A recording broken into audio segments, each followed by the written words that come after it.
Welcome in along with Mike Renner. I'm Steve Palazzolo, and this is your Trey Flowers free agent profile.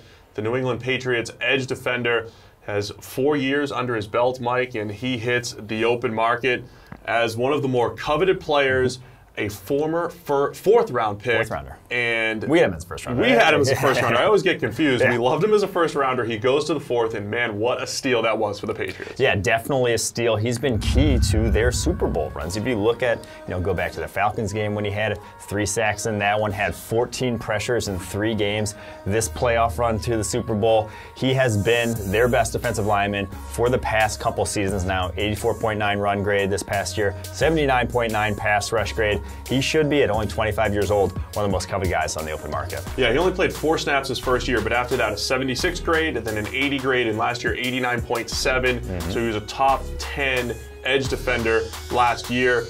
Like a lot of these other edge defenders that are hitting the open market, he can move around a little bit, but maybe him more than anyone else, that ability to kick inside. And of course, New England loves to tap into versatility, and that was one of the things that Trey Flowers brought to the table. Yeah, calling him an edge is almost a disservice to what he brings to the table. He is a all-around defensive lineman, can line up anywhere you really want him to. Took 43 snaps over center this past year, 133 over guard, 63 right over the tackles, and then 479 at actual edge. So basically, anywhere along that defensive front, he can line up, still be effective. That has a ton of value in the versatile hybrid fronts that we're seeing in the NFL today. Does he need to stay in New England for the Patriots' sake? I mean, they don't have a ton of other productive edge defenders. I know they don't focus on explosive edge defenders maybe as much as other teams, but Trey Flowers does seem like a perfect fit.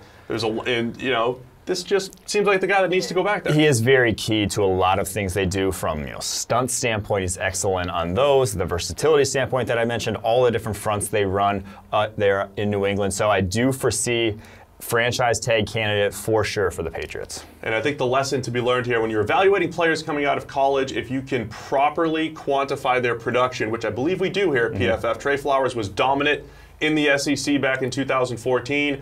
Doesn't matter that he didn't have the bend or the burst that some of these other guys did. It all translated to the NFL. That's why he hits the open market as one of the most coveted free agents this offseason.